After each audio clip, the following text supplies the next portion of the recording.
শত্রুরা বিশ্বনবীকে মক্কা থেকে বিতাড়িত করেছেন এবং যেই রাতে উনি হিজরত করলেন, মাইগ্রেট করলেন, উনি কেঁদে কেঁদে বারবার মক্কার দিকে ফিরে তাকায়, মাতৃভূমির মায়া ছাড়তে পারছেন না, আর বলছিলেন মক্কা আমার কাছে সবচেয়ে প্রিয় শহর, আমার যদি বের করে না দেয়া হতো এই শহর থেকে আমি কোনোদিন এই শহর থেকে বেরোতাম না।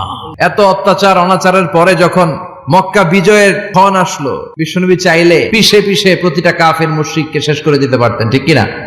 কিন্তু বিশ্বনবী বললেন লা তাসরিবা আলাইকুমুল ইয়াউম ইযহাবু আনতুমুত তুলাকা, কোন রিভেঞ্জ চলবে না আজকে, কোনো প্রতিশোধ নাই। একেবারে বড় যুদ্ধাপরাধী যারা, মারাত্মক যারা অফেন্স করেছে তাদেরকে শাস্তির আওতায় আনা হবে, বাকি সবাইকে আমি ক্ষমা করে দিলাম।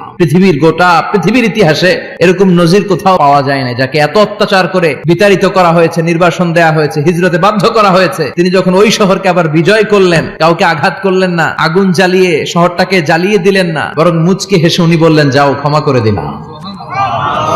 কি ধৈর্যশীল ছিলেন।